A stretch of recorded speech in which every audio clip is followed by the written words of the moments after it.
আসসালামু আলাইকুম ওয়া রাহমাতুল্লাহি ওয়া বারাকাতুহু।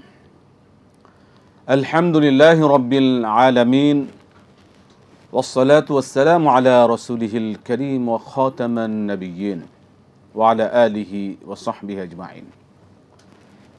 সুপ্রিয় দর্শক, পৃথিবীর যে প্রান্ত থেকে আপনারা এই মুহূর্তে এটিএন বাংলার টিভি স্ক্রিনের সামনে আছেন, সকলকে স্বাগত জানাচ্ছি এটিএন বাংলার নিয়মিত আয়োজন RFL Udidor Presents Islamic Sound, powered by Islamic bank Bangladesh PLC। সরাসরি আয়োজন, জীবন ঘনিষ্ঠ যে কোনো বিষয় জানতে প্রিয় দর্শক আপনারা এই অনুষ্ঠানে ফোন করুন, প্রশ্ন করুন।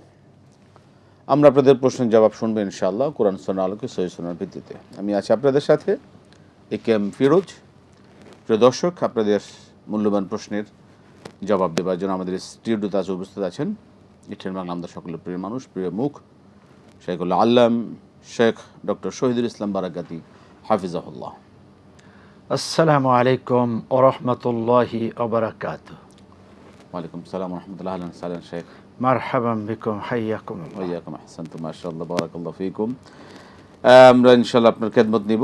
প্রিয় দর্শক, একটা বিষয় অবশ্যই আপনারা আমাদেরকে মনে করে সহযোগিতা করবেন, যারা এই আয়োজনে আপনি কথা বলার সুযোগ পাচ্ছেন, যখন কথা বলবেন অবশ্যই আপনি যে টেলিভিশন আমাদের দেখছেন, টেলিভিশনে ভলিউমটা কমিয়ে কথা বলবেন, এটা অনুরোধ।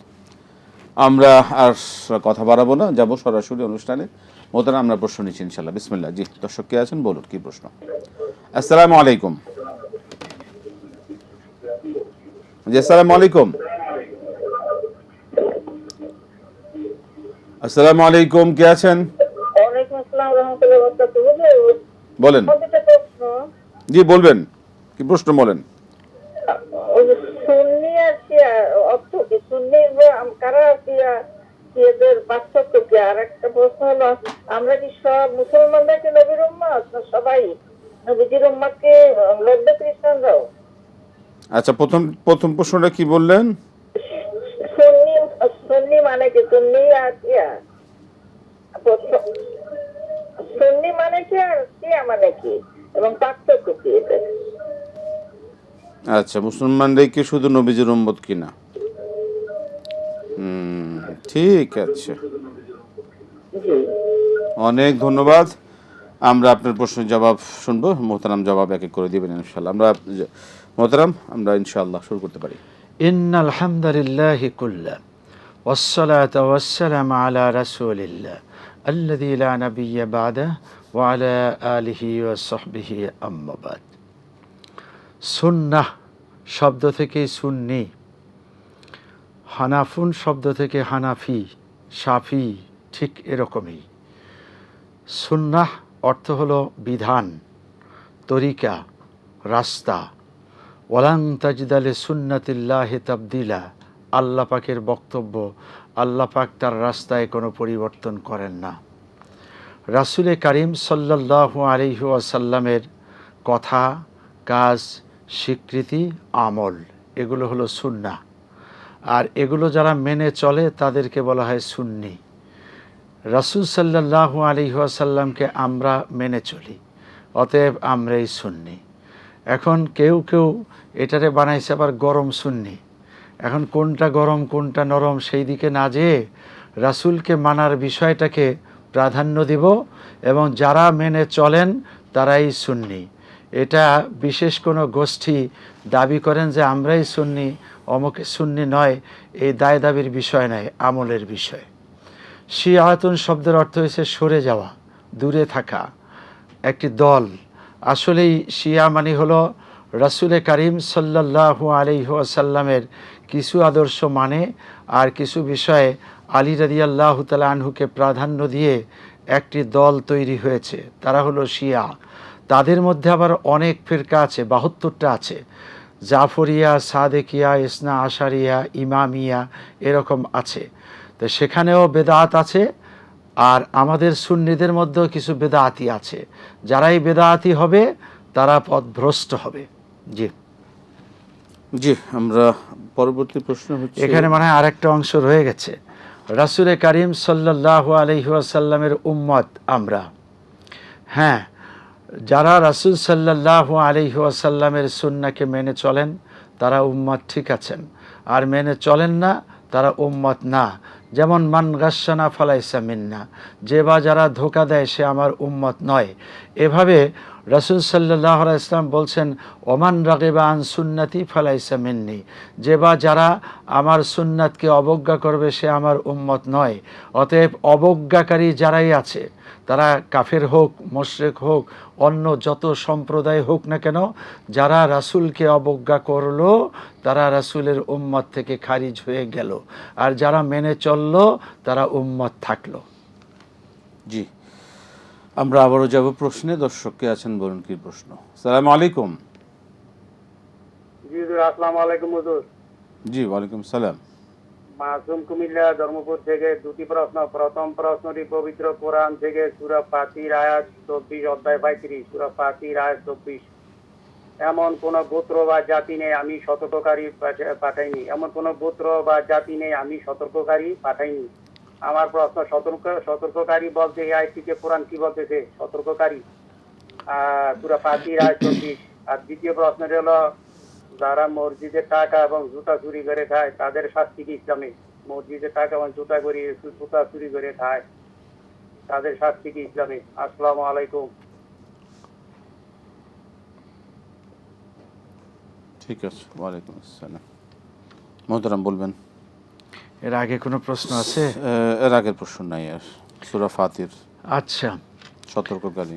আল্লাহ সুবহানাহু তাআলার বক্তব্য, আউযু বিল্লাহি মিনাশ শাইতানির রাজিম, মা মিন উম্মাতিন ইল্লা খলা ফিহা নাযীর। এমন কোনো উম্মত নেই যে উম্মতের জন্য কোনো নাজির বা সতর্ককারী, ভয় প্রদর্শনকারী পাঠানো হয়নি। এখানে ভয় প্রদর্শনকারী বলতে নবীদেরকে বোঝানো হয়েছে, রাসূলদেরকে বোঝানো হয়েছে, এবং পরবর্তীতে নবী রাসূলদের উত্তরসূরি ওয়ারাসাতুল আম্বিয়া, যারা ওলামা একরাম হকপন্থী, হকের পথে দাওয়াত দেয় এবং জাহান্নামের ব্যাপারে সতর্ক করে দেয়, জান্নাতের ব্যাপারে আহ্বান জানায়, এমন আলেমদেরকেও বোঝানো হয়েছে। এখন আপনি একটা কথা মাসুম ভাই, সেদিনও আপনাকে বলেছিলাম, কোরআন এখানে কি বুঝাইতে চাইছে, এরকম একটা ধমক যদি কোরআনকে দেন তাহলে এটা কেমন হয়? কোরআন হলো সার্বজনীন আল্লাহ সুবহানাহু তাআলার বিধান। আপনি হয়তো মার্জিত ভাষায় এতটুকু বলতে পারেন, এ আয়াতটির অর্থটা আমি বুঝিনি, একটু বুঝিয়ে দিলে ভালো হয়। এখানে ভদ্রতা, নম্রতা, বিনয়ী ভাব যত হতে পারে তা হওয়া দরকার। আসলে কোরআন কি বলতে চেয়েছে, আপনি এটা দিয়ে কি বলতে চেয়েছেন, আপনি কি বুঝাইতে চান, এই ধরনের ভাষা আসলে সুন্দর শোনায় না। আপনি এই ভাষায় না বললে খুব খুশি হব। মানে কোরআন তো আল্লাহর কথা। হ্যাঁ, সেটাই। মানে এই কোরআনকে ধমক দেওয়া মানে কোরআনের সাথে আচরণ যেরকম হবে আল্লাহর সাথে সেরকম আচরণ। সুতরাং আল্লাহু আকবার, আস্তাগফিরুল্লাহ। এটা কি আমি কোনো রাষ্ট্রপ্রধানের সামনে গিয়ে কি এভাবে বলতে পারবো আপনাদের কি বোঝাতে চান? একদম সাধারণভাবে যদি এটা বলতে, আল্লাহর ক্ষেত্রে আমাদের কতটা বিনয়ী, সেটাই আমাদের সেভাবে খেয়াল রাখা দরকার। এরপরে আরেকটা কি জানো, আমরা একটা প্রশ্ন নিয়ে নিব, মোহতারাম, একটু আচ্ছা, আমরা ঠিক আছে। একটু সময় দিবেন। জি, আসসালামু আলাইকুম। ওয়ালাইকুম সালাম ও রাহমাতুল্লাহ ওয়া বারাকাতুহু। হুজুর, আমি ধর্মপুর থেকে ইনুস বলছিলাম। জি ইনুস সাহেব। হুজুর, আমার দুইটা প্রশ্ন। যে আল্লাহ রাব্বুল আলামিন বলেন, কে যদি আমাকে ভালোবাসতে চায় সে যেন আমার রাসূলকে ভালোবাসে। রাসূলকে ভালোবাসার উপায়গুলি সংক্ষেপে একটু বলবেন। আর 2 নম্বর প্রশ্ন হলো যে মৃত বাপ মায়ের কি কাজ করলে, কি আমল করলে মৃত বাপ মার মানে নাজাতের কারণ হইতে পারে? নাজাতের জন্য কি আমল করতে পারেন? ঠিক আছে। মসজিদে যারা চুরি করে, জুতা চোর, এই চোর, সে চোর, ইদানিং মোবাইল চোর বেরোয়েছে, দান বাক্স চোর, এই চুরির শাস্তি কি হতে পারে? চোর তো চোরেই, সে মসজিদে হলেও চোর, বাহিরে থাকলেও চোর। এই বৈশিষ্ট্যটা খুব খারাপ। 2 নাম্বার হলো, মসজিদের মতো পবিত্র জায়গায় যদি চুরি করে এটা আরও খারাপ। মানে আছে না যে খাইলাম তো ভালো তরকারি দিয়ে, তো সে এখানে হলো সরিষা বাটা ইলিশ, তারপরে আবার মুরগির রোস্ট, তারপরে আবার খেলাম একটু বগুড়ার দই, একটার পর একটা ভালো, আর এটার বিপরীত হলো মন্দ। তার মানে চোর, সে আবার মসজিদে যেয়ে চোর, আবার তার মধ্যে জুতা চোর, টাকা চোর, মানি ব্যাগ চোর, মোবাইল চোর, যাই হোক না কেন খুব খারাপ। চোর চুরি করাটা এটা হলো আর একজনের হক নষ্ট করা। হক নষ্টকারী যার হক নষ্ট করেছে সে ক্ষমা না করলে জান্নাতে যেতে পারবে না। এখন মসজিদে যাদের জুতা চুরি করা হয় তারা কি ক্ষমা করেন? আর কাকে ক্ষমা করবেন? কে ক্ষমা করবেন? যিনি ক্ষমাকারী এই ভদ্রলোক যদি ক্ষমা না করেন তাহলে এই চোরের শাস্তি সোজা হিসাব, হক নষ্টকারী যাবে জাহান্নামে, এই লোক জাহান্নামী। এর পাশাপাশি হলো চুরির মতো একটা কড়া খাসলাত যেটা আল্লাহ মোটেও পছন্দ করেন না। কোরআনে আয়াত নাজিল হয়েছে, এটার বিচার হলো যদি কোথাও কুরআনি শাসন থাকে তাহলে ফাক্তাউ আইদিয়াহুমা আস-সারিকু ওয়াস-সারিকাতু ফাক্তাউ আইদিয়াহুমা। চোর সে নারী হোক পুরুষ হোক, দণ্ডবিধি হলো যে তার হাত কেটে দিতে হবে। তো এখন কোরআনি শাসন বাংলাদেশে নেই, তবুও এই চোরের বিচার বর্তমান কোর্টেও আছে, আর আল্লাহর বিচার তো আছেই, আর জাহান্নামে যাওয়ার ব্যাপারটা তো রাস্তা খুলে রাখছে। অতএব শাস্তির অভাব নাই। এই কাজটি করা উচিত না। কোনো ভালো জাতি, ভালো মানুষ এটা করে না। খুবই নিকৃষ্ট জাতি এই কাজটা করে। জি জি মোহতারাম, রাসূলুল্লাহ সাল্লাল্লাহু আলাইহি ওয়াসাল্লামকে ভালোবাসার কি কি উপায় রয়েছে? আল্লাহ পাক বলে দিয়েছেন, আউযু বিল্লাহি মিনাশ শাইতানির রাজিম, কুল ইন কুনতুম তুহিব্বুনাল্লাহা ফাত্তাবিউনি ইউহিব্বুকুমুল্লাহ ওয়া ইয়াগফির লাকুম যুনুবাকুম আল্লাহু গফুরুর রহিম। হে রাসূল, আপনি বলুন, যদি আল্লাহকে ভালোবাসতে চাও তাহলে আমি নবী মুহাম্মদুর রাসূলুল্লাহ সাল্লাল্লাহু আলাইহি ওয়াসাল্লামের অনুসরণ করো। এখন রাসূল সাল্লাল্লাহু আলাইহি ওয়াসাল্লামের ভালোবাসাটাই হলো রাসূলের অনুসরণ। যিনি আল্লাহকে ভালোবাসেন তিনি রাসূলকে ভালোবাসেন, আর যিনি রাসূলকে ভালোবাসেন তিনি আল্লাহকে ভালোবাসেন। অতএব রাসূলের অনুসরণ করতে হবে। অন্য আয়াতে আল্লাহ বলছেন, মা আতাকুমুর রাসূলু ফাখুযু ওয়া মা নাহাকুম আনহু ফান্তাহু ওয়াত্তাকুল্লাহ। যারা তোমরা রাসূল যা কিছু নিয়ে এসছেন সেগুলিকে আঁকড়ে ধরো, যা থেকে নিষেধ করেছেন সেগুলিকে বর্জন করো। এই যে রাসূল নিয়ে এসছেন এগুলিকে আঁকড়ে ধরার নামেই হলো রাসূলকে ভালোবাসা। দর্শক কি আছেন, কি প্রশ্ন বলবেন? আসসালামু আলাইকুম। আসসালাম। আমি হয়তো দেখতে পাচ্ছি না, বিদ্যুৎ নাই আঙ্কেল। আমি গত বৃহস্পতিবার একটা প্রশ্ন করছিলাম, ওলেল্লা স্যার ছিল, এখন কে বাঁচে তাও জানি না, দয়া করে উত্তরটা মোবাইলে দিয়ে। ওই আমি প্রশ্ন করছিলাম যে একজন ওয়াজে বলছে যে আল্লাহ মানা নবী মানা নয়, কিন্তু নবীকে মানলেই আল্লাহকে মানা হয়ে যায়। আমার প্রশ্নটা হচ্ছে, নবীকে মানলেই কি আল্লাহ মানা হয়ে যায়? এটি প্রশ্ন ছিল, কিন্তু আমি বুঝতে পারি না, এবার একটু ভুল শুনছি। এই আর কি, একটা প্রশ্ন হচ্ছে একটু মোবাইলে দিয়ে, যা কোনো সাহেব কে আছেন না, বিদ্যুৎ নেই, আমি জানি না। এই আর কি। জি, এ কথার জবাবও আল্লাহ পাক দিয়ে রেখেছেন, আউযু বিল্লাহি মিনাশ শাইতানির রাজিম, আতিউল্লাহ ওয়া আতিউর রাসূল ওয়া উলিল আমরি মিনকুম। আল্লাহর আনুগত্য করো, রাসূল সাল্লাল্লাহু আলাইহি ওয়াসাল্লামের অনুসরণ করো। এখন দেখুন, আল্লাহর আনুগত্য এটাও সেপারেট বলেছেন, আবার রাসূলের অনুসরণ করো এটাও পৃথকভাবে বলেছেন। একজনকে মানলেই আর একজনকে মানা হয়ে যায়, এটাই যদি হতো তাহলে আল্লাহ তো এক কথা দিয়েই শেষ করতেন, আতিউল্লাহ, আল্লাহর আনুগত্য করো। যেহেতু আল্লাহর আনুগত্য করতে হবে, রাসূলের অনুসরণ করতে হবে, এ কারণে দুটো বিষয়কে আল্লাহ পাক আলাদা আলাদাভাবে বলেছেন। অতএব রাসূলকে মানলেই আল্লাহ মানা হয়ে যাবে, আর আল্লাহ মানলেই রাসূল মানা হয়ে যাবে, এটা নয়। হ্যাঁ, এটা এতটুকুন যে একজন আল্লাহ পাকের প্রিয় বান্দা, তিনি আল্লাহকে মানলে রাসূলকে মানলেন, অথবা রাসূলকে মানলেন আল্লাহকে মানলেন। এটা হয়তো একটা ভাব অর্থে বোঝা যায় যে এই মানুষটা ভালো, কিন্তু না, এমন এমন কিছু বিষয় আছে যে বিষয়গুলিতে রাসূলকেই মানতে হবে। যেমন আপনি ওয়ারকাউ ওয়াসজুদু, রুকু করো সেজদা করো। এখন আল্লাহ তো আর রুকুও করবে না সেজদাও করবে না, এটা রাসূল করেছেন, রাসূলকে আপনি অনুসরণ করেন, তাহলে রাসূল সাল্লাল্লাহু আলাইহি ওয়াসাল্লামকে অনুসরণ করা হলো, আর করলে আল্লাহর হুকুম মানা হলো। মানে আল্লাহকে মানার অর্থই হচ্ছে রাসূলকে অনুসরণের মাধ্যমেই জি জি আল্লাহকে মানতে, অন্য কোনো পন্থা না। আল্লাহ বলে দেন না। আল্লাহ বলে দেন যদি আমাকে মানতে চাও তাহলে আমার রাসূলের অনুসরণ করো, ওই যে তাহলে আমাকে মানা হবে। ওই যে ফাত্তাবিউনি ইউহিব্বুকুমুল্লাহ, রাসূল বলেন আমাকে অনুসরণ করো তাহলে আল্লাহকে ভালোবাসো। আমরা জবাব পেয়ে গেছি, অনেক ধন্যবাদ, জাযাকাল্লাহ খায়ের। আমরা আবার আসবো, একটা বিরতির সময় হলো। প্রিয় দর্শক, আপনারা দেখছেন RFL woody door presence Islami সাওলজা powered by Islami bank Bangladesh PLC। সময় হলো একটি বিরতি নেবার, আমরা ফিরে আসছি আবার ইনশাআল্লাহ বিরতির পর।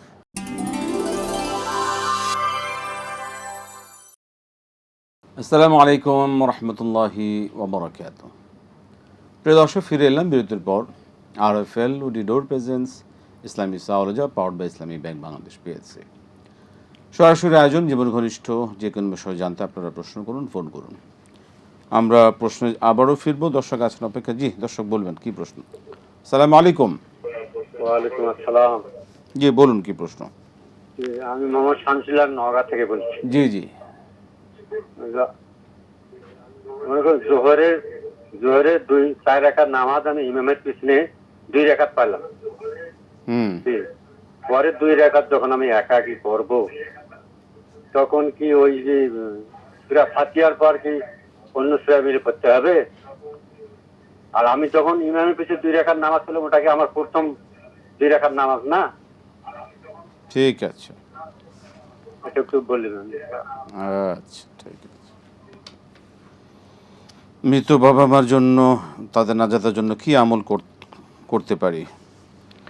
হাদিস শরীফে এসছে ইদা মাতাল ইনসানু ইনকাতা আমালহু ইল্লা মিন সালাসা। মানুষ যখন দুনিয়ার থেকে বিদায় হবে তখন তার সমস্ত আমল বন্ধ হয়ে যায়, 3টি জারি থাকে। আর সাদাকাতু জারিয়া, সদগায়ে জারিয়ার জনহিতকর কাজ। ওয়ালাদুন সালিহ ইয়াদউলা, নেক সন্তান দোয়া করে। ইলমুন ইউনতাফাউ বিহি, এমন এলেম যা পৃথিবীর মানুষকে কল্যাণ দেয়। তো এই যে আল্লাহ পাকেই রাসূল সাল্লাল্লাহু আলাইহি ওয়াসাল্লামের বক্তব্য থেকে পরিষ্কার যে সন্তান দোয়া করবে। অতএব সন্তানের কাজ হলো 1 নাম্বার দোয়া করা, 2 নাম্বার এই সন্তানও সদগায়ে জারিয়ার কাজ করতে পারে। মা বাবার নামে, মায়ের নামে বাবার নামে মসজিদ তৈরি করে দিল, মিনার তৈরি করে দিল, সরাইখানা তৈরি করে দিল, রাস্তাঘাট তৈরি করে দিল, পোল ব্রিজ, বাথরুম, এগুলো জনগণের কল্যাণের জন্য করে দিল। এটা আপনি মা বাবার জন্য করতে পারেন। মা বাবার জন্য উমরা করতে পারেন। মা বাবা হজ করেনি, আপনি হজ করে পরবর্তীতে মা বাবার নামে আবার হজ করতে পারেন। এই জাতীয় ভালো কাজ যা আছে সব আপনি করেন। গরিব দুঃখী এতিম মিসকিন দুস্থ মানুষ, অভাবী মানুষ, তাদেরকে পড়া দেন, চিকিৎসা দেন, তাদেরকে খরচ দেন বিভিন্নভাবে। এই কাজগুলো আপনি করতে পারেন নির্দ্বিধায়। জি, আমরা একটা প্রশ্ন যাই আবার, দর্শক আছেন। জি আসসালামু আলাইকুম। ওয়ালাইকুম আসসালাম। জি, কি জানতে চান বলুন। আমার প্রশ্ন হচ্ছে গত রবিবারে আমি আসরে নামাজ পড়লাম। ওই দিনকে প্রচুর বৃষ্টি হয়েছে, এক জায়গায় গেছি, অন্ধকার বাদ আমি মোবাইলের স্ট্যান্ড খুব একটা ভালো করে বুঝতে পারি নাই। আমি নামাজ পড়ছি, নামাজ পড়ে উঠে দেখি যে 5:39 বাজে, 6:39 বাজে। তখন তো প্রায় সূর্য ডুবার মনে হয়। নামাজ পড়ে শেষ করে দিই আসরে। এরপরে নামাজ পড়ছি তো পড়ে ফেলেছি। তারপরে আবার রাত্রিতে আমার মনে হয়েছে আমার নামাজটা কি হইলো, কি সূর্য ডুবে ওই সময় আমি পড়লাম নাকি। পরবর্তীতে আবার ওই নামাজ কাজা পড়ছি। এটা কি আমার কি কোনটা ধরা হবে নাকি পুনরায় ধরা হবে নাকি কেমনি কি হবে আমরা সেটা জানবো। ধন্যবাদ। আপনি শুনুন, দেখতে থাকুন এটিএন বাংলা। আপনার প্রশ্নের জবাব নিয়ে আসছে আমরা একটু পরেই। মোহতারাম, নবীকে মানলে আল্লাহকে মানা, এই কথার ভিত্তি আসলে এটা কিভাবে? এটা তো জবাব আমরা শুনলাম, আমরা জবাব দিয়েছি। তারপরে আবার বলি, রাসূলকে মানলেই আল্লাহকে মানা হয়। এটা এই অর্থে যে আল্লাহ পাকের হুকুম রাসূল যে পদ্ধতিতে মেনেছেন আপনি হুবহু সে পদ্ধতিতে পালন করুন, মানুন, তাহলেই আল্লাহর হুকুম পালন করা হলো, রাসূলের আনুগত্য হলো। দুটোই হবে ইনশাআল্লাহ। জি, আমরা জোহরে 4 রাকাত যদি আমরা শেষে 2 রাকাত পাই, সেক্ষেত্রে 2 রাকাত যে পেলাম না সেটা কিভাবে আদায় করব? সূরা ফাতিহা পড়বো না শুধু কেরাত মিলে? এই জাতীয় প্রশ্ন খুবই সহজ। আপনাদের নিকটতম ইমাম বা যার পিছনে সবসময় নামাজ পড়েন তারাও বলতে পারে। আর আপনি নিজেও একটু নামাজ শিক্ষা বই দেখে পারেন। এটা হলো যে যখন ইমাম সাহেব ডানে বামে সালাম ফিরাবেন, পূর্ণ সালাম ফিরানোর পরে আপনি দাঁড়াবেন। এবার আপনি সূরা ফাতিহা পড়বেন এবং আরেকটি সূরা মিলাবেন। যেটা আপনি আপনার প্রশ্নের মধ্যে বলেছেন, আপনার তো এটা হলো 2 রাকাত প্রথম। হ্যাঁ, যেই 2 রাকাত আপনার ছুটে গিয়েছে এটা হলো সেই 2 রাকাত। সেই 2 রাকাত ইমাম সাহেব যে পদ্ধতিতে পড়েছেন আপনি সে পদ্ধতিতে পড়ে পড়ে নামাজটি শেষ করবেন, অর্থাৎ সূরা ফাতিহার সাথে সূরা মিলাবেন। ঠিক আছে, জি। আবার প্রশ্ন নিচ্ছি। জি, আসসালামু আলাইকুম। হ্যালো, জি, বলবেন কি প্রশ্ন, আপনার কি জানতে চান? জি, হ্যালো, আসসালামু আলাইকুম। ওয়ালাইকুম সালাম ওয়া রাহমাতুল্লাহ। আমি জানতে চাচ্ছি যে কোরআন শরীফে চুমু খায়, নাকে লাগায়, চোখে লাগায়, এটা কি জায়েজ ইসলামী মতে? আচ্ছা আচ্ছা, ঠিক আছে, এটা কি ঠিক আছে কিনা? ধন্যবাদ। এটিএন বাংলা দেখুন, আমরা আপনার প্রশ্নের জবাবে আসছি একটু পরে ইনশাআল্লাহ। মোহতারাম, আসর যে 6:39 পড়েছেন, এটা ঠিক আছে কিনা টাইমটা? বেলা ডোবার সময় হয়ে গেছে। আপনি যদি নিশ্চিত জানেন যে সূর্য অস্ত যাচ্ছে, তাহলে অস্তমিত হওয়ার সময় তো নামাজ নেই। তবে এমন একটি মাসালা প্রসিদ্ধ যে আসরের নামাজ কাজা হতে যাচ্ছে এমন সময় আপনি শুরু করেছেন, আর এই সময় সূর্য অস্তমিত যাচ্ছে, আপনার নামাজ হয়ে যাবে। জি, আমরা পরবর্তী প্রশ্নে যাই। জি, দর্শক জানতে চেয়েছেন যে কোরআন কারীম যে আমরা চুমু খাই, চোখে লাগাই এবং মাথা উঠাই, নাকে লাগাই, এটা কি ঠিক আছে কিনা? কুরআনকে ভক্তি করা ঠিক আছে, সেটা চুমু খাওয়া পর্যন্ত, নাকে, মুখে, তারপরে চোখে, মাথায় এত কিছু দরকার নেই। আপনি মুখে হয়তো বুকের সাথে লাগালেন, মুখে একটু চুমু খেয়েছেন, এটা হলো যে আমরা আমাদের শ্রদ্ধাভাজন মাকে, বাবাকে আমরা চুমু খাই, তা কি মহব্বতের জন্য, শ্রদ্ধার জন্য। কোরআনের প্রতি আমাদের ভালোবাসা আছে, সেই জন্য বুকে জড়ালাম, মুখে চুমু খেলাম, এতটুকুন পর্যন্ত ঠিক আছে, এর চেয়ে বেশি করা দরকার নেই। জি মোহতারাম, আমাদের একটু সময় দিবেন, একটা বিরতি নিয়ে আসি আমরা ইনশাআল্লাহ। আরও অনেক প্রশ্ন জবাব আমরা শুনবো ইনশাআল্লাহ। প্রিয় দর্শক, আবারও যেতে হচ্ছে একটা ছোট্ট বিরতিতে, ফিরে এসে ইনশাআল্লাহ আমরা আবার আপনাদের সকল প্রশ্নের জবাব শুনবো।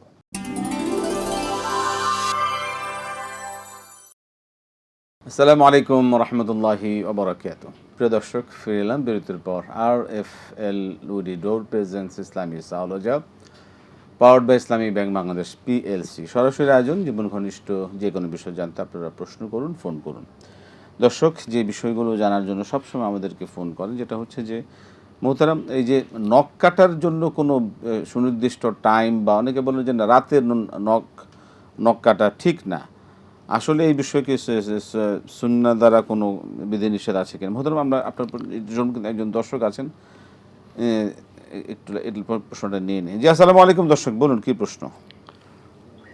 আমি বলতে চাচ্ছি হুজুর, আমাদের মসজিদে ফজর যখন নামাজ পড়া হয়, হ্যাঁ, নামাজের পরে অনেক লোক কিন্তু সুন্নত পড়ে, ফরজ পড়ে, মানে জামাত যদি ছুটে যায় তারা। এখন ইমাম সাহেব কিন্তু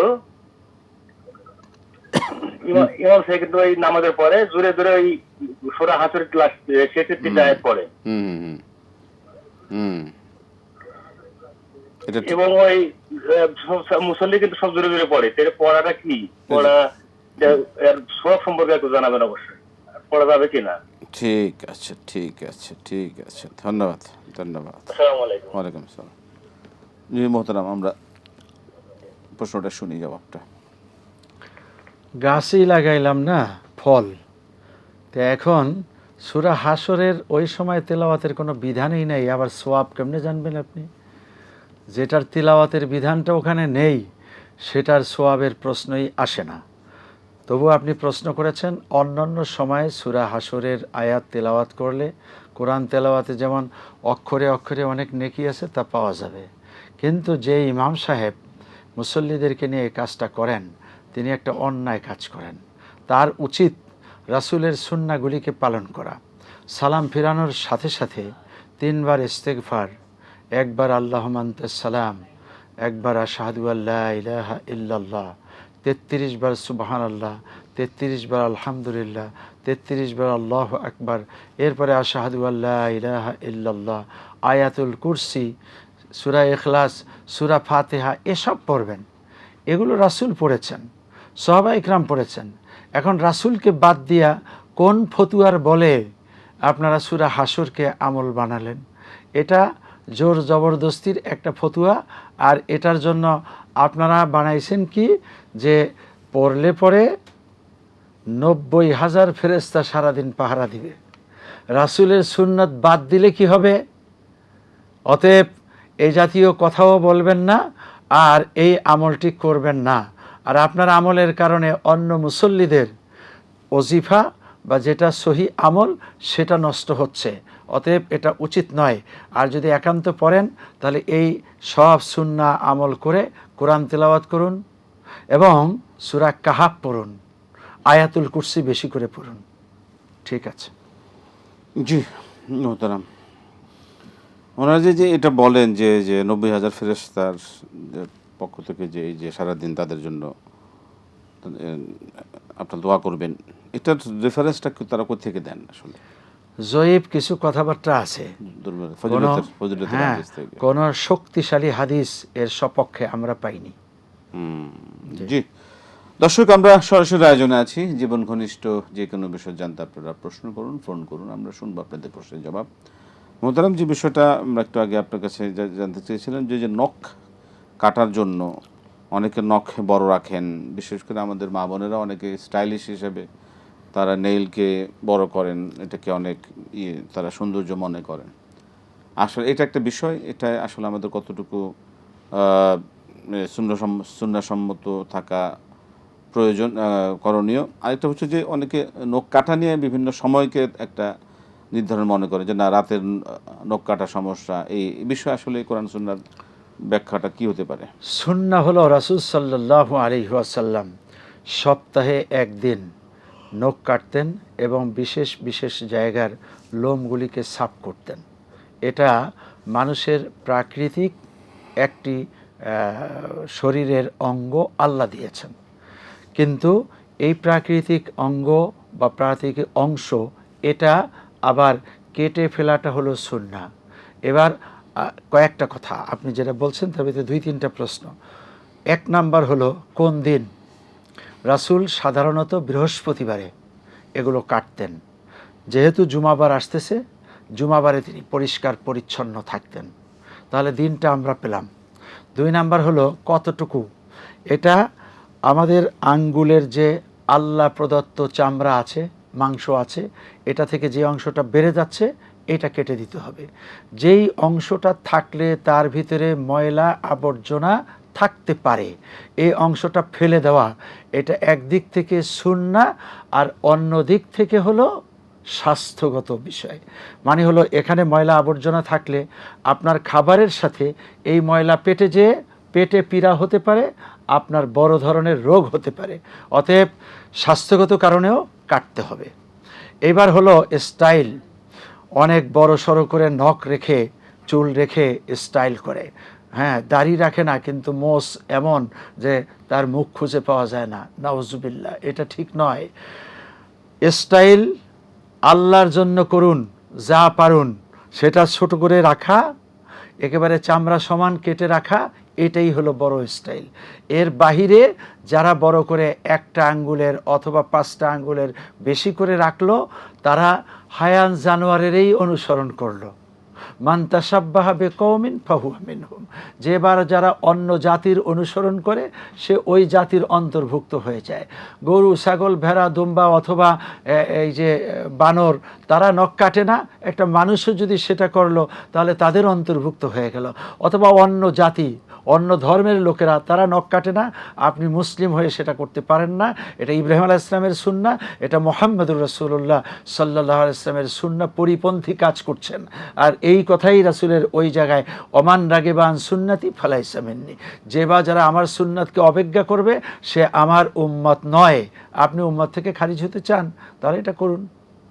প্রথম একটা সামাজিক প্রশ্ন, সেটা হচ্ছে যে আমাদের ছেলেদের জন্য তো সালাত আদায় করার জন্য বিভিন্ন মসজিদে ব্যবস্থা রয়েছে, একদম জামাতে তারা সুযোগ করতে পারেন, কিন্তু আমরা দুঃখজনকভাবে লক্ষ্য করে যে আমাদের মারা, মানে মা বোন যারা আছেন, তারা যখন বাইরে থাকেন তাদের জন্য কিন্তু নামাজের একটা, এই সময়গুলিতে তারা অনেক সময় খুবই অসহায় বোধ করেন। অনেক মার্কেটে আমরা দেখেছি যে হাজব্যান্ড নামাজ পড়তে গিয়েছেন, স্ত্রী বাইরে মসজিদের পাশে এক পাশে দাঁড়িয়ে রয়েছেন, কেন? যে তার নামাজের কোনো ব্যবস্থা নেই, তিনি নামাজ পড়তে পারছেন না। আসলে এই বিষয়ের সমাধানটা আমরা কিভাবে তাদেরকে সামনে উপস্থাপন করতে পারি? আসলে নামাজ তো বাদ দেওয়া যাবে না কোনো না, অবস্থায়, প্রশ্নই আসে না। তার সেন্স হয়, সেই ক্ষেত্রে কি আসলে আমরা অবলম্বন করতে পারি? আপনি একটা চমৎকার প্রশ্ন উত্থাপন করেছেন, এটা আসলে খুবই প্রাসঙ্গিক এবং দরকার। মায়েদেরকেও ভেস্তে যেতে হবে।